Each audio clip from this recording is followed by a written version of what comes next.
नमस्कार. मी सर्वप्रथम आपण सर्व इथं उपस्थित राहिलेले पत्रकार बंधू, जे जनतेचा आवाज आहे त्याच्याने आज तुम्ही ते प्रत्यक्ष आज मी काही माझ्या समस्या मांडत आहे त्या शहापूर तालुक्याच्या समस्या आहेत आणि या समस्या मला असं वाटते तालुक्यामध्ये आपण पोहोचवाव्यात आणि याचा समस्यांचा जे आगामी जी विधानसभा आता चालू आहे त्याची जी घोडदौड आहे, या विधानसभेमध्ये जे उमेदवार उभे आहेत या उमेदवारांनी या समस्यांचा पुढील निवडणुकीनंतर ज्यावेळेस ते आमदार होतील त्यावेळेस त्या आमदार झाल्यानंतर हे ज्या समस्या याच्या सोडवणूक कशी होईल या दृष्टीने आमची इच्छा आहे की आपण ते प्रयत्न करावेत आणि त्याचा योग्यरित्याने जनतेला न्याय मिळेल या हेतूने आपण पुढाकार घ्यावा ही आमची प्रथम इच्छा आहे. आज माझ्यासोबत माझ्या शहापूर निवासी कुणबी समाज मंडळाचे उपाध्यक्ष कल्पेश बिजाळे, त्यात उपाध्यक्ष दिनेश घरत, सोबत आमचे सल्लागार मार्गदर्शक पद्माकरजी पडवळ साहेब, त्याचबरोबर आमचे सल्लागार निकुलते सर, त्याचबरोबर सल्लागार आमचे विजयजी धसाडे साहेब, आम्ही सर्व इथं उपस्थित आहोत. आमचा इथे जमण्याचा आणि आपल्याकडे विषय मांडण्याचा एक हेतू एवढाच आहे की जनतेच्याकडे ज्या समस्या आहेत, आज तालुक्यामध्ये अनेक समस्या समोर येत असताना त्या कित्येक गेल्या जवळजवळ 77 वर्षापासून समस्या आहेत त्या सोडवणूक करण्याचा जो हेतू असावा तो झालेला नाहीये. परंतु आगामी काळात जो काही उमेदवार इथे निवडून येईल आमदार म्हणून त्यांनी त्या पूर्ण कराव्यात हा एकमेव हेतू ठेवून आम्ही इथं सर्व इथं उपस्थित आहोत.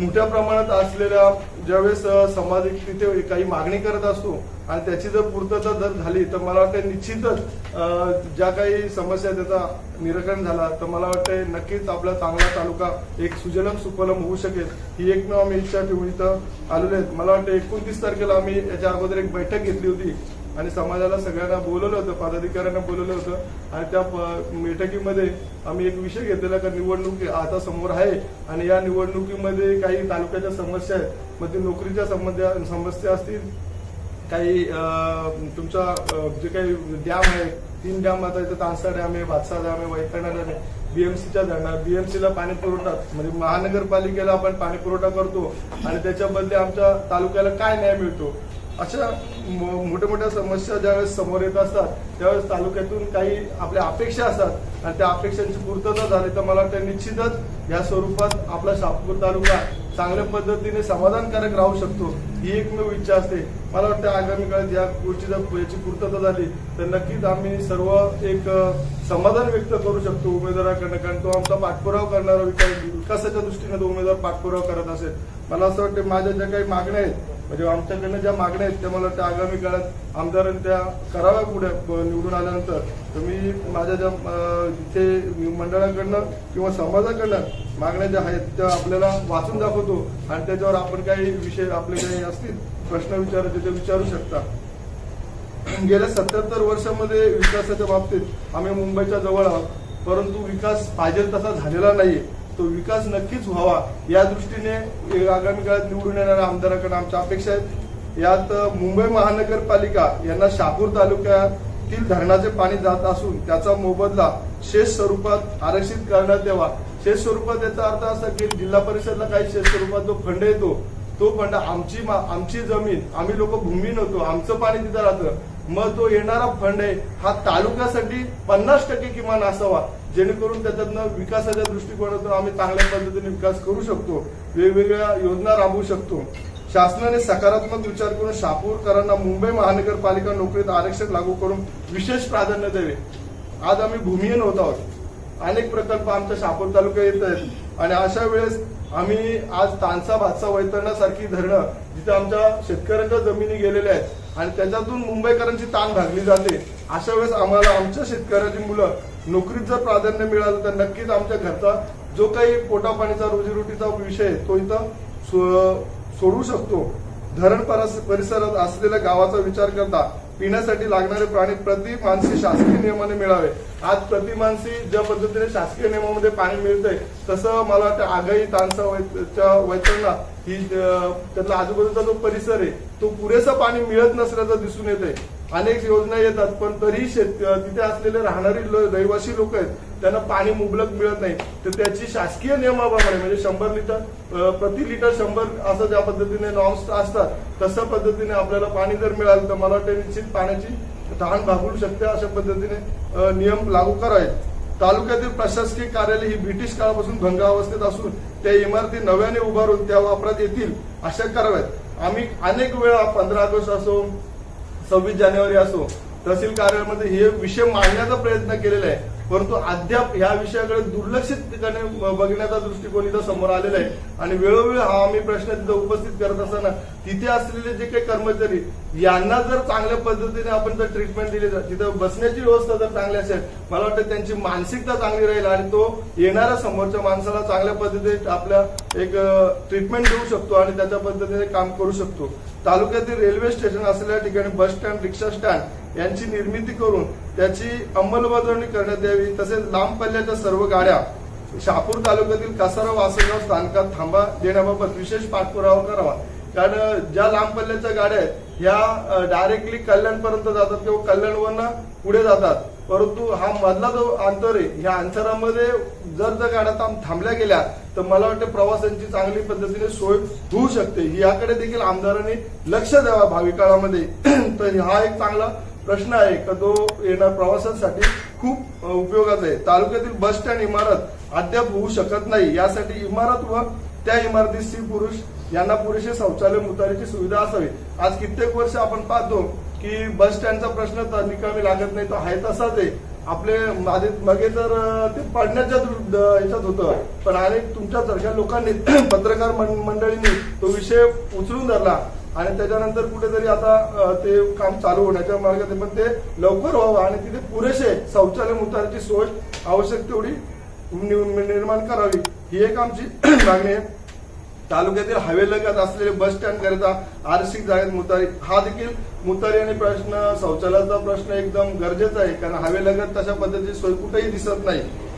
पर्यटन स्थळे विकसित करून त्याचं मार्केटिंग करण्यात येऊन तेथील रहिवासी यांना व्यापाराची संधी उपलब्ध करून देण्यात यावी. आता शहापूरमधली परिस्थिती बघितली आजोबा पर्वत आता विषय चालू आहेत माहुली सारखा आहे इथे पर्यटन स्थळ होऊ शकतं आणि अनेक डोंगर उतारे सह्याद्रीच्या पायथ्याशी अशी पर्यटन स्थळे होऊ शकतात आणि त्याची जर चांगली मार्केटिंग केली म्हणजे आपल्या आता MTDC आहे यांच्याकडनं जर मार्केटिंग चांगली झाली तर मला असं वाटतंय मुंबईकडचे जे प्रवासी येणारे जे काही हौशी हे असतात ते दुसरीकडे जाण्यापेक्षा आपल्या कोकणात जातात बऱ्याच ठिकाणी. तर शहापूरमध्ये आला तर मला वाटतं तिथे असलेल्या आजूबाजूच्या खेडेगावातील जर शेतकऱ्यांच्या मुलांनी जर काही व्यापार करायचा धरला किंवा काही त्याच्याबद्दल उद्योग करत गेले तर नक्कीच तिथल्या स्थानिक रोजगार निर्मिती होऊन स्थानिक लोकांना त्याचा फायदा होऊ शकतो. रेल्वे गाड्या वाढत नाही यासाठी खासदारांच्या माध्यमातून पाठपुरावा केंद्रात करण्यासाठी विशेष लक्ष देण्यास भाग पाडावे. गाड्या वाढवण्यासाठी प्रवासी संघटना आता प्रवासी संघटना आपल्या इथे जी शहापूरची आहे ती याचा पाठपुरावा करत असते. कल्याण पॅसेंजर असोसिएशन बघितलेत आपण कल्याण कसारा तर नेहमी याच्याबद्दल बोलत असते पण मागच्या काळात आपण जो पाहिला तर कुठेही आपल्याला त्याच्यात दाद दिली नाही. पण आता याच्यामध्ये आपण एक आमदारांकडे मागतो की जे काही नव्याने निवडून आलेले खासदार आहेत यांनी केंद्रात त्याचा पाठपुरावा करावा आणि प्रवासी संघटनेच्या ज्या काही मागण्या आहेत या प्रवासीसाठी आहेत या पूर्ण कराव्यात. शहापूरमधील वाहतूक कोंडी सोडवण्यासाठी त्याप्रमाणे नियोजन करावे. अनेक समस्या शहापूरच्या वाहतुकीच्या बघितल्या तर भरपूर समस्या आहेत. लोकांना दळणवळणाच्या सोयीच्या बघितल्या आणि इथलं वाहतूक बघितली तर कोंडी होते ह्या देखील कराव्यात. नाशिक ते ठाणे हवेलगत अपघात झाल्यास कोणतेही प्रशस्त हॉस्पिटल नसल्याने अपघात किंवा इतर मोठे आजार झाल्यास तत्काळ रुग्णांचे इलाज होत नसल्याने अत्याधुनिक स्वरूपात असलेले प्रशस्त सर्व सोयी सुविधायुक्त हॉस्पिटलची सुविधा उपलब्ध करण्यात आहे. मी एक एवढं सांगेल की आता आपण हवेलगत बघतो तर ऍक्सिडेंट होतात. एखादा रुग्ण आपण SMBT ला जातो किंवा ठाण्याला जातो सिव्हिल हॉस्पिटल जातो KM ला जातो रुग्ण दगवायची शक्यता असते आणि अशा वेळेस आता मी बघितलं तर आवरा साईडला किंवा अशा ज्या हवेलगतच्या जागा आहेत तर तिथे फॉरेस्ट आहे परंतु त्या 3-2चा प्रस्ताव असा जर करण्यात आला आणि त्या 3-2च्या प्रस्तावामध्ये जर आपण ते एखादं हॉस्पिटल चांगल्या पद्धतीने बांधू शकलो तर मला वाटतं ह्या गोष्टीचं की सोयीस्कर पद्धतीने सोडवता येण्यासारख्या आहेत. शहापूर तालुक्यात इको सेन्सिटिव्ह झोन लावण्याचे शासनाकडून होत असल्यामुळे येथील विकास कुठे हा एक विषय महत्वाचा आणि गहन प्रश्न आहे. गेल्या 1 जुलैला मी स्वतः मुख्यमंत्र्यांच्याकडे वर्षा बंगल्यावर हा विषयाचा मी मांडणी केल्यानंतर आता हिअरिंगच्या स्वरूपात कुठेतरी त्याचा पाठपुरावा झालेला होता. परंतु हा विषय एवढा गहन आहे की याच्यात जर आमदारांनी जर लक्ष घातला तर भावी काळात येणारा जे काही सरकार असेल तर इको सेन्सिटिव्ह झोनमुळे जो 1 ते 9 किलोमीटरचा अंतर बाधित होणार आहे. तर मला वाटतं 1 ते 9 किलोमीटर आम्ही सगळे लोक त्याच्यात अडचणीत येतो. जेणेकरून आज पाहिलं तर रेल्वे आपली तिथून जाते, हायवे जातो, डेव्हलपमेंट एरिया आहे, औद्योगिक क्षेत्र आहे आणि याच्यावर पोट भरण्याचं साधन हे शहापूर तालुक्यातील सगळ्या रहिवाशांचं आहे. आणि अशा वेळेस जर आपल्याला मिळणारं जे काही उपजीविकेचं साधन त्याच्यावर अवलंबून असतं ते जर बाधित झालं तर भविष्यात आपल्याला उपासमारीची पाळी येऊ शकते. त्यामुळे ह्या प्रश्नावर तत्काळ याच्यावर विचार करून ज्याचा पाठपुरावा करता येईल या दृष्टीने पुढे येणाऱ्या आमदारांनी त्याचा विचार करावा. शहापूरला 4थी मुंबई दर्जा देण्यात यावा व त्याप्रमाणे तालुक्यात विकास होईल यासाठी स्थानिक जनतेच्या हिताचे प्रकल्प. 4थी मुंबई यासाठी मी बोलतो का आज मुंबई, त्याच्यानंतर नवी मुंबई, पनवेल झाली 3री मुंबई आणि 4थी मुंबई जर झाली तर मला वाटतं डेव्हलपमेंट एरिया चांगल्या पद्धतीने होईल आणि लोकांना रोजगार निर्मिती होईल. मला वाटतं नोकरीची साधन निर्माण होईल. अशा अनेक गोष्टी आहेत का त्यावर अवलंबून 4थी मुंबई ही गरजेची आहे आणि यासाठी देखील पाठपुरावा त्यांनी करण्यात यावा. तालुक्यात 35 सेक्शन रद्द करण्यात यावे. मोस्टली अशी परिस्थिती निर्माण झाली का मोठ्या प्रमाणात जमिनी खाजगी वने लागल्यामुळे त्या देखील बाधित झालेल्या जमिनी आहेत. आज शेतकऱ्याकडे पाहिलं तर आज मला वाटतं गुंठ्यावर शेतकरी होऊन राहिलेला आहे आणि आमच्याच जमिनी आमच्या जर गव्हर्नमेंट जर हे करत असेल तर मला वाटतं शेतकऱ्यांनी कोणाकडे दाद मागावी. म्हणून ते 35 सेक्शन कुठल्या परिस्थितीत रद्द कसं होईल या दृष्टीने आपला प्रयत्न असावा. तालुक्यातील कंपनी येणारे प्रकल्प या स्थानिक लोकांना रोजगार नोकरीची संधी मिळेल यासाठी प्रयत्न असावेत.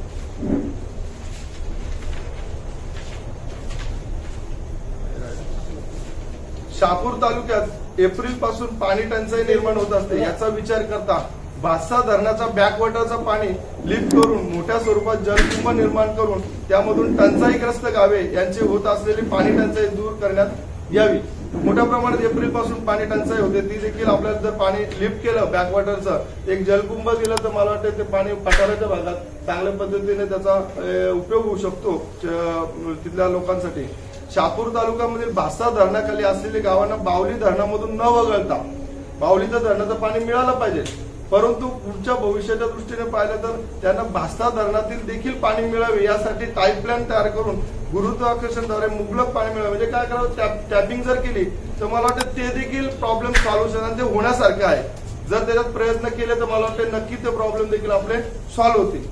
भातसा डावा कालवा अद्यापही चालू न झाल्यामुळे त्या शेजारील शेती याचा विकास खुंटला आहे. यासाठी डावा कालवा चालू होण्यासाठी आमदार म्हणून दुर्लक्षित असलेले जे काही प्रश्न आहेत ते मार्गी लावावेत जेणेकरून शेतकऱ्यांचा विकास करता येईल यासाठी प्रयत्न व्हावेत.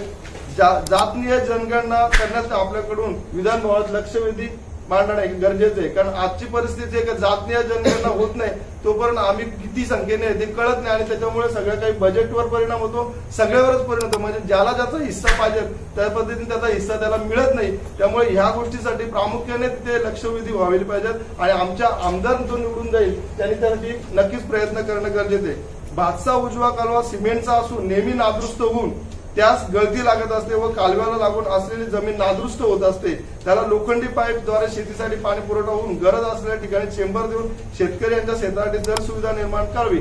आज आवऱ्यासारखी मागची परिस्थिती पाहिली तर मला वाटतं सिमेंटचा कॅनल असल्यामुळे मला वाटते घरज साहेबांनी तो विषय मांडलेला होता जोरात आणि बऱ्याच तुम्ही पत्रकार मंडळींनी तो विषय उचलून धरला. आम्ही तत्काळ तिथे गेलेलो. म्हणजे तो पाण्याचा प्रवाह इतका होता का कॅनल तुटल्याची परिस्थिती आणि शेजारी जमीन देखील नादुरुस्त होत होती. यासाठी पाईपलाईन ही लोखंडी असावी. मुंबई बाजारपेठ जवळ असणाऱ्या शेती व शेतीपूरक व्यवसाय यावर विशेष लक्ष देऊन शेती क्षेत्राकडे शेतकरी कसा विकास होईल याचा विचार व्हावा. हा विषयावर मी खाली लगेचच तुम्हाला सांगेल. मुंबईला लागणाऱ्या दुधाची गरज, आज लाखो लिटर दुधाची गरज ही मुंबईला आहे. अशा वेळेस आमच्याकडे जमीन आहे, पाणी आहे, गवत आहे, सर्व प्रकारची साधन सामुग्री नैसर्गिक साधन संधी उपलब्ध असताना याकडे दुर्लक्ष झाल्या कारणाने आज इथला विकास होत नाही, शेतकऱ्याचा विकास होतो. त्याकडे जर लक्ष दिलं तर मला वाटतं दूध प्रकल्प मोठ्या प्रमाणात उभारले गेले तर लाखो रुपयांनी शेतकऱ्याला दर महिन्याला पैसे येतील आणि जेणेकरून त्याचा विकास शेतकऱ्याचा झाला तर मला वाटतं नक्कीच त्याचा फायदा व्यापाऱ्यांसाठी होईल. म्हणजे जो चक्र आहे तो फिरला पाहिजे, चलनवळण झालं पाहिजे, पैशाचं चलन झालं पाहिजे, हा त्यामागचा दृष्टिकोन व्हावा आणि शेतकऱ्याचा विकास आणि माणुसकी या नात्याने प्रत्येक घराला पैसे मिळतील, त्यावेळेस पोट पाण्याचा विषय सुटला राहील, हा एक महत्वाचा विषय. शहापूर तालुक्यात नोकरी व व्यवसायाचा विचार करत असताना MIDC ची निर्मिती करून नोकरी व त्यावरील छोटे उद्योग यांना चालना मिळावी. जे आज पदवीधर होतात, लोक शिकली जातात, परंतु त्यांना मुंबई आणि त्याच्या पुढे जावं लागते. आज परिस्थिती अशी, आमची मुलं रेल्वेने प्रवास करणार, जाणता येताना जो वेळ जातो त्यापेक्षा आमच्याकडे चांगल्या पद्धतीने जागा उपलब्ध आहे, आमची मुलं शिकत देखील आहे. अशा वेळेस जर MIDC तयार झाली तर मला वाटतं आमची मुलं इथंच नोकरी लागते, तिथं जर स्थानिक लोकांना जास्त प्राधान्य दिलं तर मला वाटतं आमचा रोजगार, आमच्या इथले जमीन या सगळ्याचा वापर तिथं होऊन आमच्या मुलांना नोकऱ्या लागल्या तर मला वाटतं तिथं देखील उपजीविकेचं साधन सुटू शकतो. शासकीय नोकरीत असलेले कंत्राटी कर्मचाऱ्यांना कायमस्वरूपी करण्यात यावे. उदाहरणार्थ आता बघतो, सर्व शिक्षा अभियान असेल, अंगणवाडी कर्मचारी असतील, आशा वर्कर असतील, MSRLM मुलं असतील जे शिकतात, तिथं नोकऱ्या करतात, SBM आहे, MREGS आहे, पेसा आहे, वन हक्क आहे, सहकार क्षेत्रामध्ये काम करतात. आज मी बघतो की आज सेवा सहकारी सोसायटीमध्ये देखील आमचे कर्मचारी काम करतात सचिव म्हणून. शासकीय तुटपुंजा पगारावर सर्व लोक कंत्राटी बेसवर काम करतात. 20 ना 25 हजारात काम करत असताना त्यांचा उपजीविकेच्या साधण्याचा अतिशय बोजवारा पडतो आणि घर चालवणं अतिशय कठीण होतं. याच्यात देखील आपण मार्ग काढण्यात यावा आणि तो विषय मांडावा जेणेकरून त्यांची देखील सोय होईल. शहापूर तालुक्यातील शासकीय भरती प्रक्रियेत सर्व समाजास न्याय मिळावा. कारण आज परिस्थिती आहे की सर्व समाजाला आपल्याला पुढे जायचं, प्रत्येकाला पोट आहे. अशा वेळेस तिथं जे काही नोकऱ्या निघतात त्यावेळेस प्रत्येकाला तिथं चान्स मिळाला तर मला असं वाटतंय, म्हणजे त्याच्या याच्या पद्धतीने मिळाला तर मला वाटतं हा पण देखील प्रश्न सुटण्यासारखा आहे आणि तो त्वरित ह्या गोष्टीवर लक्ष दिला तर मला वाटतं आमदार म्हणून ह्या गोष्टीकडे लक्ष द्यावा आणि हा प्रश्न देखील सोडवण्यात यावा. शेतकरी व व्यापारी याचा विकास व्हावा याकरिता तालुक्यातील कृषी उत्पन्न बाजार समिती व खरेदी विक्री संघ याचा विकास व्हावा. हा प्रश्न मी मुद्दाहून असं बोललो, मी स्वतः एक संचालक आहे, परंतु आज जर घाटमाथ्यावर बघितलं आणि पश्चिम महाराष्ट्रात बघितलं तर खरेदी विक्री संघ आणि कृषी उत्पन्न बाजार समिती अतिशय विकसित झाल्या आहेत आणि ह्या विकसित झाल्यामागचं कारण पण तिथल्या नेते मंडळी आहेत आणि तिथला शेतकरी वर्ग आहे. एकमेकावर अवलंबून असलेला हा शेती वर्ग आणि इतर जे काही आहेत तर मला वाटतं ह्या जर चांगल्या भावी काळात आपली तिथे भौगोलिक परिस्थिती अतिशय शेतीसाठी आणि अतिशय फळबागायतीसाठी सुपीक आणि चांगली आहे आणि अशा वेळेस तिथे जर लक्ष दिला तर ह्या देखील गोष्टी चांगल्या पद्धतीने आमदार म्हणून या गोष्टीकडे लक्ष देणं गरजेचं आहे. तालुक्यातील उपलब्ध असलेली कंपनी CSR याचा वापर मी आज सांगायचं असं का कंपनीजवळ 350-400 कंपन्या आहेत, परंतु कुठेही ऑडिट होत नाही तालुक्यामधून. नेते आमदार म्हणून मला वाटतं आणि तहसीलदार आणि इतर जे काही कर्मचारी यांनी जर एक थोडंसं ऑडिट केलं तर मला वाटतं CSR हा तालुक्यातील कंपन्यांकडचा जो 2% CSR असतो तो बाहेरच्या तालुक्यात किंवा बाहेरच्या जिल्ह्यात किंवा इतर कुठेतरी वापरला जातो. अशा वेळेस आमच्या तालुक्यात जर आमच्या जमिनीमध्ये जर कंपनी टाकली जाते आणि त्याचा 2% CSR इतर ठिकाणी वापरला जातो तर मला वाटतं इथं कुठेतरी शासकीय जर त्याच्यावर कुठेतरी निर्बंध असेल, त्याच्यावर कुठेतरी ऑडिट होत असेल तर मला वाटतं कमिटी जर तयार केली तर हा चांगल्या पद्धतीने त्याच्यातनं डेव्हलपमेंट होते. ग्रामपंचायतमध्ये ग्रामपंचायत असेल, शाळा, अंगणवाडी या सगळ्या गोष्टी त्याच्यात आपल्या डेव्हलप करू शकतो. स्मशानभूमी असेल, इतर काही विकासाची कामं असतील त्याच्यातून करता येऊ शकतात. त्याचा आढावा पण घेतला तर मला वाटतं चांगली कामं तिथं होऊ शकतात. कृषी क्षेत्रात क्रांती निर्माण होण्यासाठी शहापूर तालुक्यात एक कृषी विद्यापीठ आणि त्याच्यावर रिसर्च सेंटर व्हावं जेणेकरून राहुरी आणि दापोली कृषी विद्यापीठ जे आहेत त्यामुळे तिथल्या आजूबाजूचा शेतकरी हा डेव्हलप होतो कारण तिथं ट्रेनिंग मिळतं. ट्रेनिंग मिळालं त्याच्यावर काय रिसर्च करायचं ते कळतं. आज आपल्याकडे त्या सुविधा नसल्यामुळे आमचा शेतकरी काय करतो, आज जमीन विकतो कारण मला काही रोजगार मिळत नाही, मग जमीन विकल्यानंतर 2 पैसे मिळतात. समोरच्या माणसाला काय जो तसा वागतो तसा मला पण वागायला मिळेल का, मला गाडी मिळेल का ही अपेक्षा तयार होते. मला वाटतं शेतीकडे चांगलं लक्ष दिलं तर एक चांगल्या पद्धतीने या गोष्टी देखील आपला होऊ शकतात. तालुक्यात मोठ्या प्रमाणात फॉरेस्ट असल्याने विकासाच्या दृष्टीने अडथळे निर्माण होत असून यासाठी विकासात्मक कामे करीत असताना फॉरेस्ट विभागाने निधीची पूर्तता करून विकास आता फॉरेस्ट मधूनच जास्त कामं जर निधी त्याच्यात टाकलं गेलं जिथे जिथे फॉरेस्ट आहे पण तिथं जर विकासाची कामं जर घेतली गेली कारण फॉरेस्ट ही अडचण आहे पण फॉरेस्टवाले पण काम करू शकतात विकासाचे. तिथे जर अडचण सोडवण्याच्या दृष्टीने जर तिथे काही निधीचा वापर केला गेला तर मला वाटतं त्यांच्या माध्यमातून देखील शेततळे असतील, बंधारे असतील हे मोठ्या प्रमाणात जर केलं तर बाकीच्या गोष्टी सोडवणं अतिशय सोपं होतील. मग तिथे देखील निधीचा वापर जर केला गेला टाकण्याचा तर मला वाटतं अनेक विकासाची कामं त्यातून करता येतील. ग्रामपंचायत कसारा येथील शहापूर तालुक्यातील कृषी सिंचन व पिण्याच्या पाण्याचे मुबलक सुविधा निर्माण होण्याच्या दृष्टीने प्रस्तावित अमृत कुंभ धरणाचा सकारात्मक विचार व्हावा. कारण आजची जी धरणं आहेत आपण बघितलं तर आज अमृत कुंभ धरणाचं मी स्वतः गेलेलो आहे, तिथं मातीचं परीक्षण देखील केलं आणि ती आपल्याला एक सक्सेसफुल आपल्याला रिझल्ट आलेला आहे त्याच्याकडनं. तर तिथे जर पाणी जर आपण संकलन केलं गेलं, एक धरण बांधलं गेलं, चांगला डॅम बांधला गेला तर मला वाटते भावी काळामध्ये पुढच्या काळामध्ये कृषी आणि पिण्याच्या पाण्याची आणखी सुविधा आपल्याला शहापूरकरांसाठी आपल्याला एक चांगल्या पद्धतीने ते धरण वरदान ठरू शकतं. त्यामुळे त्या अमृत कुंभ धरणाचा पुढील याच्यामध्ये विषय घेऊन हा देखील मार्गी लागला तर मला वाटतं तो शेतकऱ्यांसाठी योग्य निर्णय होईल. मुंबई ते शिर्डी, त्र्यंबकेश्वर, देहू, आळंदी येथे पालखी घेऊन जाणारे भाविक यांच्यासाठी शहापूर तालुक्यातील मार्गात किमान 15 किमी अंतरावर म्हणजे पालखी थांबास्थान असावा. त्यात शौचालय, उतारी, पिण्याच्या पाण्याची सुविधा निर्माण करण्यात यावी.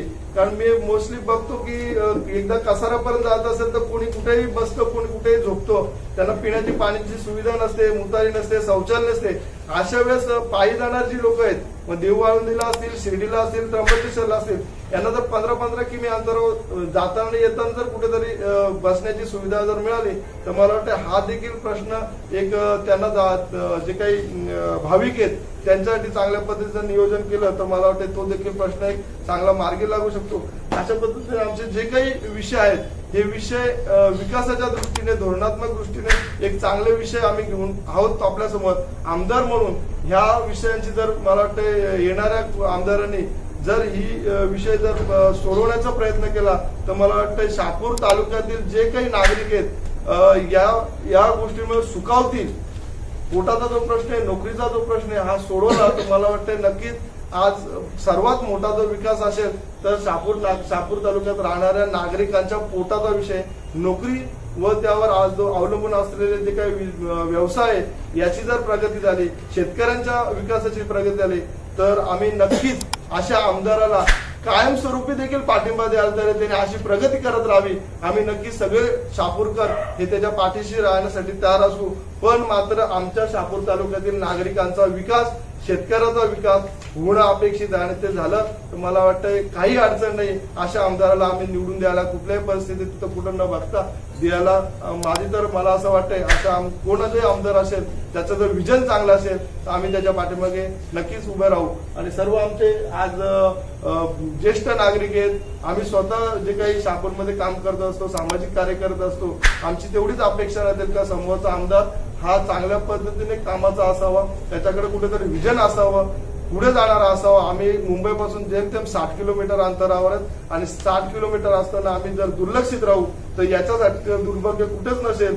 पुढचा आमदार हा विजनवाला असला तर नक्कीच आमचा प्रगतीचा हा फुटलेला विकासाचा फुटलेला जो काही मार्ग आहे तो पुढे जाईल आणि आमच्या तालुक्याचा विकास होईल. मी एवढंच बोलतो आणि समोर येणाऱ्या आमदारांनी ह्या आमच्या मागण्या पूर्ण कराव्यात एवढीच मी अपेक्षा करतो आणि मी आपली सगळ्यांची रजा घेतो. धन्यवाद. साहेब, आता तुम्ही ज्या मागण्या केल्या त्या शहापूर तालुक्यातील अतिशय स्तुत्य अशा मागण्या आहेत, परंतु या मागण्या आता जे आमदारकीसाठी तुल्यबळ उमेदवार उभे आहेत या निवडणुकीसाठी त्यांना तुम्ही निवेदन किंवा त्यांच्याशी या प्रकारच्या मागण्यांबाबत चर्चा केली आहे का? आताही आज तुमच्याकडे पहिल्यांदा पत्रकार परिषदेच्या माध्यमातून आम्ही हे विषय मांडलेले आहेत. आता हे आपणहूनच ते पत्रकार आता हे मी तर तुम्हाला लेखी देण्याविषयी मी स्वतः प्रत्येक विषय हा बोलून दाखवलेला आहे. म्हणजे आता हे जर आम्ही मागण्या आहेत या आमदाराला जर सुज्ञ आमदार असेल तो उमेदवार तो ह्या विषयांकडे लक्ष देईल आणि मागणी देण्याची गरज लागली नाही पाहिजे. कारण एवढी पत्रकार परिषद डिटेल्स जर मागणी जर आम्ही दिले तर एक पुढचा आमदार आहे त्याला पत्रकार काय बोलतात, मीडिया काय बोलते हे नक्कीच जाणून घेण्याची त्यांनी गरज पाहिजे. कारण त्याच्याकडे कार्यकर्ते असतात. साहेब निश्चित त्यांनी काहीतरी विषय मांडलेले ते आपल्या उपयोगाचे आहेत तर त्या जो उमेदवार आहे तो नक्कीच कधीतरी आमदार होणार आहे. 20 तारखेच्या नंतर आपल्याला आमदारकी त्याच्याकडे बघायला मिळेल. त्याने याची पूर्तता करावी. ही माझी मागणी म्हणजे ही सगळं तालुक्याची मागणी आहे, तालुक्याने मांडलेली मागणी. कारण याच्यापूर्वी मीटिंग घेतल्यानंतर त्या लोकांनी काढलेले विषय आहेत आणि हे विषय त्यांनी दिलेले आहेत. अनिल निश्चिते म्हणून ज्यावेळेस मीटिंग लावल्यानंतर जी लोक तिथे उपस्थित राहिली, जी आज 40-45 लोक जी काय उपस्थित होते त्या लोकांनी आपल्या भावी काळात आमदार कसा असावा या दृष्टीने ते विषय मांडलेले आहेत. आणि हे विकासाच्या दृष्टीने असलेले विषय हे नक्कीच जर आमदार याचा लॅबल असेल तर मला असं वाटतं की ते विषय तो पूर्ण करायला काही हरकत नाही. 2018 पासून हा जो रस्ता प्रलंबित आहे त्याबद्दल तुम्ही तो घेतलाय का त्यामध्ये? तो नाही दिसून येते. आता म्हणजे हा विषय तुम्हाला तेवढा गहन वाटत नाहीये असंच म्हणायला लागेल. नाही, आता हा विषय तेवढा महत्वाचा आहे. कदाचित राहायला गेला जरी असेल तर मी इथं दळणवळणाची सोयी, वाहतूक कोंडी, आता ती वाहतूक कोंडी त्यामुळे होते, त्यामुळे ती सुरळीत व्हावी हा तर प्रश्न आहेच. वाहतूक कोंडी ज्या ज्या याच्याने होते तर आपल्याला तो रस्त्याचा प्रश्न त्याच्यात आलेला आहे. त्यामुळे वाहतूक कोंडी होऊ नये. आता मला माहिती आहे की तिथली वाहतूक कोंडी त्यामुळेच होते, पण ती वाहतूक कोंडी सोडवण्याचा प्रश्न हा ज्यावेळेस उमेदवार तिथे निवडून येईल त्याने त्या सोडवावा एवढं नक्की मी सांगू इच्छितो. आणि तुम्ही जे आता 30 मागण्या केलेल्या आहेत यामध्ये शहापूर तालुक्यात क्रीडांगणाची एक मागणी होत होती, त्याच्यासाठी जागा पण खर्डीला आरक्षित केलेली आहे. बरोबर. दुसरी एक प्रशासकीय भवनांची मागणी होत आहे. या 2 मागण्या या तुमच्या पत्रकार निवेदनात दिसत नाही. या 2 मागण्या तुम्ही त्याच्यात ऍड कराल का? नक्कीच. आता प्रशासकीय भवनाचं आपण केलेलं आहे. प्रशासकीय कार्यालय व्हावे, सुस्थितीत कार्यालय असं, कारण ब्रिटिश काळापासून तसेच आहेत ते. त्यात बदलले वारंवार आपण तो प्रश्न नेहमी विचारला जातो आणि नेहमी आपण विचारत असतो. क्रीडांगणाचा देखील आपण खर्डीला क्रीडांगणाची मी ऐकून एखादी आरक्षित जागा केलेली आहे ती देखील एमआयडीसीच्या बद्दल देखील आपला विषय येतो. तो एमआयडीसीचा मी विषय घेतलेला आहे. याच्यामध्ये ऍड जेवढे तुम्ही आपण मुद्दे ते आणखीन ऍड करत असाल, कारण विकासाच्या दृष्टीने तुमचे मुद्दे आहेत, माझ्याकडे राहून गेले असतील तर ते नक्कीच त्याच्यामध्ये आपण ऍड करू आणि मगच आणखीन. आता हे तुम्ही बोलल्याप्रमाणे विषय ऍड झालेच समजायचे, मी ऍड करून घेतो तशा पद्धतीने. आणखीन काय मुद्दे असतील तर तुम्ही तसं पण सांगा. शहापूर शहरातून बस कधी जाणार आहे? अनेक वर्ष झाले की बस येत नाही शहापूर शहरातून. यासाठी काय प्रयत्न करणार आपले आमदार, काय सांगाल आपण? बघा, शहापूर शहरामधून बस जाताना अनेक वाहतुकीची आपण वेळोवेळी चर्चा केलेली आहे. कारण मी ज्यावेळेस शहापूर नगरपंचायतला डीपीआर करत असताना मी स्वतः त्याच्यात हस्तक्षेप केला. डीपीआर साठी ज्यावेळेस मिटिंग लागली गेली त्यावेळेस मी स्वतः ते डीपीआरच्या बद्दल माहिती दिली, एक चांगला आराखडा बनवावा आणि ज्याची लांबी रुंदी जी रुंदी आहे ती चांगल्या पद्धतीने असावी, जी लिगली असणे गरजेचं आहे.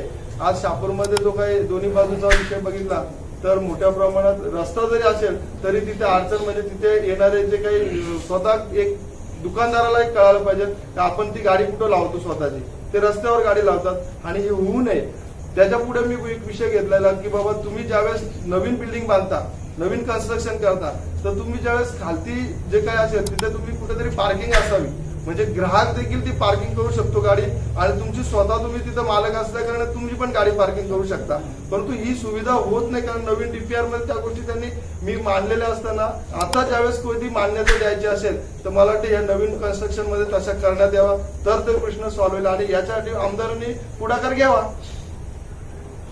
निवासी मंडळाने अतिशय चांगली मागणी मांडलेली आहे, परंतु निवडणूक काळात अनेकदा असं अनुभवलेलं आहे की उमेदवार जेव्हा त्याच्यासमोर अशा काही गोष्टी येतात तेव्हा तो आश्वासन देत असतो. तुमच्या बाबतीत पण अशा काही गोष्टी होऊ शकतात, त्यावर तुम्ही नेमकी उमेदवाराकडनं काय खात्री करून देणार? आता उमेदवार अशा अनेक आश्वासन देत असतात, मी मान्य करतो, पण आम्ही आश्वासन दिल्यानंतर ते ठोसून मागे लागणे करून त्याचा पाठपुरावा करतो. कारण निवासी मंडळ ज्यावेळेस त्याच्या एखाद्या आमदाराच्या मागे लागतो तो सामाजिक हेतून लागतो, त्यावेळेस आम्ही आमदार म्हणून समोर जो कोण असेल तो आमदार नसतो, तो प्रतिनिधी असतो आमचे विषय करून घेणारा आणि त्यांनी ते करून द्यायचे असतात. नाही तर त्याला आमच्याकडे समोरनं प्रत्येक ठिकाणी विषयाला उत्तर देण्याची गरज लागेल. त्यावेळेस त्याला माहिती आहे आता आम्ही प्रत्येक ठिकाणी विषय मांडण्याचा प्रयत्न करत असतो आणि हे सगळ्यांना माहिती आहे निवासी मंडळ कसे प्रश्न विचारत होते, हे नवीन नाही येतात. तुम्ही 2 दिवसापूर्वी एका पक्षाच्या याच्यामध्ये प्रचारामध्ये होतात, मला वाटतं त्या सोबतच असाल तुम्ही आणि अशी अचानक मग तुम्हाला आता पत्रकार परिषद ठेवण्याची काय गरज आहे? नाही, असं मी कुठे पक्षाच्या प्रचारात दिसलो असेल तर मला सांगा. मी एका लोकप्रतिनिधीच्या ऑफिसमध्ये तुम्हाला प्रत्यक्ष बघितलं होतं. नाही, असं असेल तर बघा, वैयक्तिक माझे काही बंधू असतील त्यांनी माझ्या सोबत असू शकतो, पण असं मी प्रचाराला असेल असं कुठे झेंडा बिंडा घेऊन फिरत असेल तर मला तसं दाखवा, माझ्या गळ्यात पट्टा असेल. भविष्यात जर पट्टा टाकायची पाळी आली तर कदाचित मी देखील एक संचालक म्हणून काम करतोय, पण त्याच्या अगोदर एक नागरिक म्हणून माझं एक कर्तव्य आहे हे विषय मांडण्याची गरज आहे. उद्या कोणी जर आणखीन ते चांगलं काम, उमेदवार म्हणून कोणी निवडून येऊ शकतं आमदारकीमध्ये, आमदारकीची निवडणूक आहे, आमदार झाल्यानंतर त्याने हे विषय मांडावे. सांगायचं झालं का मी एक संचालक देखील आहे बाजार समितीवर, अशा वेळेस मला देखील कोणीतरी निवडून दिलेलं आहे, हा माझा वेगळा प्रश्न आहे, परंतु हा प्रश्न हा समाजाचा आहे. सामाजिक प्रश्न असल्याकडे विकासाच्या दृष्टीने हे मांडलेले प्रश्न आहेत. कदाचित मी चुकीचे शकेल, मी असं कुठलाही बोलत नाही का हे विकासाच्या दृष्टीने, मी असं बोलत नाही की पक्षाने मांडलेले प्रश्न आहेत. इथे कुठे पक्ष दिसत नाहीये. आता तुमच्या एखाद्या उमेदवाराने जर समजा गोष्टी समजून घेतल्या आणि तुमच्या मागण्या समजा जर समजून मांडणी करण्याच्या ठरवलं तर तुम्ही त्याला पाठिंबा देणार आहात? समाज पाठिंबा देईल, समाज देईल. मी पाठिंबा देणं मी वैयक्तिक नाही बोलत कुणबी आहे. निवासी शहापूर निवासी कुणबी मंडळ पाठिंबा देईल का? बघा, सामाजिक प्रश्न आहेत, हे सामाजिक प्रश्न कोणी मांडून आणि सांगू शकतो. उमेदवार म्हणून त्याला वाटतंय की बाबा हे मी करू शकतो, म्हणजे त्याच्याकडे तेवढी गॅरंटी. तर त्याने ते मान्य केल्यानंतर तुम्ही पाठिंबा देणार त्याच्या का? पाठीमागे राहणार, शहापूर पाठीमागे निवासी राहणार, त्याचा पाठपुरावा करणार हे करून घेण्यासाठी. पाठिंबा देणार का मतदानासाठी? आम्ही आव्हान केलेले, त्यांनी काम करावं. आम्ही आव्हान केलेले फक्त की बाबा हे करावं म्हणून. पण आणि त्याच्या निवडणुकीत मतदानासाठी तुम्ही पाठिंबा देणार आहात का? हा महत्वाचा मुद्दा हा आहे. आव्हान केल्यानंतर लोकांपर्यंत हा प्रश्न गेलेला आहे. लोकांनी ठरवायचे की आपण एखादा उमेदवार जर आपल्याला ह्या गोष्टी करून देण्याची पूर्तता करतो तर लोक विचार करतील आणि त्या बाबतीत त्याचा मग येणाऱ्या पाठिंबा. निवडणुकीमध्ये तुमची काय भूमिका असेल मतदानासंदर्भात? शहापूर निवासी कुणबी मंडळाचे अनेक सदस्य आहेत. शहापुरात मोठ्या प्रमाणात मतदान केलं जातं. अशा वेळेस तुम्ही आता हे मुद्दे रास्त मांडलेले आहेत. तर तुम्ही एक भूमिका घेतलेली, जर समजा एखाद्या उमेदवाराने हे सगळं मान्य केलं तर मग त्याला तुमच्या मतदानासाठी पाठिंबा हे बघा, देणार मी आहात? पहिल्यांदाच बोललो, शहापूर निवासी कुणबी समाज मंडळामध्ये अनेक पक्षाची लोक त्याच्यात आहेत, अनेक विचारवंत त्यात आहेत. आणि आम्ही एवढंच सांगतो की मी एक चेहरा असेल, मी कुठल्या तरी पक्षाचा, अशा अनेक पक्षाचे चेहरे असतील, ते त्या पद्धतीने त्याची भूमिका टाकणार आहेत आणि त्या पद्धतीने त्याचं काम करणार. याच्यापूर्वी असं झालेलं आहे अनेक वेळा. आम्ही ज्यावेळेस एखाद्या उमेदवाराकडे बघतो त्यावेळेस काम होण्याच्या दृष्टीने बघत असतो आणि त्यावेळेस आमच्या जोडीला पदाधिकारी असेल ते असे कुठे बोलत नाही का मी आता याच पक्षाचं काम करीत किंवा त्याच ज्याचं त्याला स्वातंत्र्य आहे काम करण्याचं. परंतु आम्ही तिकडे विकासाच्या दृष्टीने बघत असल्या कारणाने तशा पद्धतीने लोक काम करतात. कदाचित माझ्या ऑब्जेक्शन घेतील, हे तुम्ही काय प्रश्न, मी तसे काय असं दिलेलं आहे, आम्हाला लेखी आश्वासन ते पण देतील, ते पण देतील, सगळे देतील, आम्ही तुमचं काम करतो, आम्ही घ्यायला तयार आहेत. आणि सगळ्यांनी दिलं तरी आम्ही त्याच्या मागे लागायला तयार. कोणतरी एक निवडून येणार आहे, त्यावेळेस त्याला जाब विचारायची तयारी आमची असणार आहे ना, की बाबा तुम्ही विकासाच्या दृष्टीने तुम्हीच हो बोललेले होते आम्हाला. मी काय असं बोलत नाही, सगळे लोक आहेत आज वेगवेगळ्या पक्षात काम करतात, त्यांनी तिथं त्यांची भूमिका वाटायची. बाबा तुम्ही आम्हाला असे दिलेले आहेत. मी कदाचित काँग्रेसचा असेल, कोणी राष्ट्रवादीचा, एखादा युतीचा असेल, सेनेचा असेल, आला निवडून नंतर आमचा सेनेचा माणूस जाऊन त्याला बोलू शकतो तू असा मांडलेला होता, तू काय केलंस म्हणून. कदाचित मी काँग्रेसचा असेल त्यावेळेस तिकडनं संबंध आहे, मी काँग्रेसचा पण तुला विकासाच्या दृष्टीने मुद्दे मांडलेत का केले ना पूर्ण. जर समजा तुम्ही आता एखाद्या उमेदवाराला मदत करण्याचं ठरवलं आणि त्याची विकेटच पडली विधानसभेमध्ये, तर मग तुम्ही कोणाकडे पुन्हा नाही असं नाही म्हणतो ते बोललो ना की आज कोणी कुठच्या मंडळातले लोक इतर सर्व पक्षांच्यात आहेत, काम करतात. विकेट पडणं हे स्वाभाविक असतं ना, एखाद्याने आम्ही ठेवलंय करायचं, पण समोरची माणसं ही किती ऐकतात त्याच्यावर पण आहेत. पण आजपर्यंत असा अनुभव आहे, आम्ही लोक काम करतोय, विकासाच्या दृष्टीने आम्ही लोकांकडे अपेक्षा करत असतो. तशा पद्धतीने समोरच्या उमेदवारांनी देखील यांचे जे निर्णय आहेत, जे काही विकासाचे जे काही धोरण आहेत त्याला सुइच्छित म्हणजे बाबा आम्ही करतोय ते काम असं त्याला मनापासून वाटत असेल आणि लोकांना पण वाटतं की हा उमेदवार करायला तयार असेल तर ते देऊ शकतात ना मत. समजा तुमच्या मनाप्रमाणे समजा काही गोष्टी जर ह्या उमेदवाराकडनं होत नसतील त्याचा इच्छुक आहे तर मागच्या वेळेस बहिष्काराची बहुतांश भूमिका घेतली आहे तुम्ही, संघटना असतील किंवा काय मंडळ असतील, अशी पण तुमची काही भूमिका नाही, बहिष्कार टाकणं चुकीचं आहे. ऍक्च्युअली लोकशाहीमध्ये तुम्ही उमेदवार जे असतात तुमचा मतदानाचा हक्क बजवायचा असेल, तुम्ही बहिष्कार टाकता म्हणजे काय अर्थ, तुम्ही एक नकारताची भूमिका करता. लोकशाहीमध्ये ते करणं चुकीचं आहे. कोणीतरी उमेदवार तुम्हाला निवडून द्यायचे ना त्याच्या पाठपुरावा, याचा अर्थ तुम्ही कमी पडता. ज्यावेळेस तो उमेदवार निवडून येतो त्यावेळेस तुम्ही कमी पडता का त्याला बहिष्कार टाकला, त्याच्या पुढे जाऊन तुम्ही बसा ना. आंदोलनाचा उपयोग असतो, तुमचा मोर्चे काढण्याचा असतो, त्याच्या घरावर मोर्चा काढा. तुम्ही त्याचा असंतोष व्यक्त करत असताना तहसीलदार कार्यालयावर निवेदन द्या. अनेक मार्ग आहेत, तुम्ही ते करू शकता. असं बहिष्कार टाकणं म्हणजे ते कुठेतरी आपण कमी पडत आहोत आणि जनता म्हणून देखील आपण कमी पडतो असा अर्थ होऊ शकतो तिथं. माझा एक प्रश्न असा आहे, आता ह्या समस्या शहापूर तालुक्यामधील आहेत, त्या अनेक वर्षापासूनच्या समस्या आहेत, त्या कालच्या आजच्या नाही.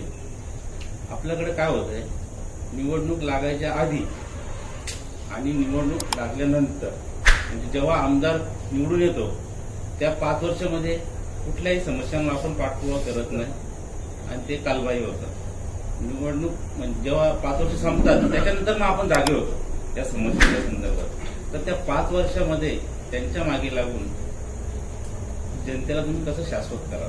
आता मला हे खूप चांगला प्रश्न आहे. कारण काय होतं माहिती का, उमेदवारी मिळाली का असा मोठा जाहीरनामा तयार होतो. जाहीरनामा तयार झाला का त्या जाहीरनामा कुठे जातो ते त्या मधल्या कालावधीमध्ये काही होताना दिसत नाही हा. आणि त्याच्यावर कोणीही बोलत नाही. म्हणजे सामाजिक संघटना असतील, सामाजिक कार्यकर्ते असतील किंवा विरोधी पक्ष असतील, त्यावर कोणी काही बोलताना दिसत नाही. नाही. इथे आम्ही आता माझा तरी अनुभव असतो की मी ज्या वेळेपासून संघटनेत काम करतो किंवा या गोष्टी करतो त्यावेळेस माझ्याकडे आलेली जी काही समस्या आहे ती तत्काळ मी त्या आमदारापर्यंत पोहोचवण्याचा प्रयत्न करतो. तिथून परत निवेदन देण्यासाठी त्या तहसीलदारापर्यंत पोहोचतो. जो काही विभाग असेल तिथपर्यंत पोहोचण्याचा आमचा प्रयत्न असतो. आमच्याकडे सर्व मंडळी असतात, आंदोलन पण होतात, मोर्चे काढले जातात, निवेदनं दिली जातात, शेतकऱ्यांचे प्रश्न असतात, सगळेच प्रश्न असतात. त्यावेळेस आम्ही त्याचा पाठपुरावा करतो आणि भविष्यात आम्ही सगळेच अशा पद्धतीने आम्ही लोक आहेत की पाठपुरावा करण्याच्या दृष्टीने आमचे विचार आहेत. त्यामुळे या गोष्टी नक्कीच तुम्ही आठवण द्यायची कधी पण की बाबा असे प्रश्न विचारलेले होते, तुम्ही काय करता म्हणून.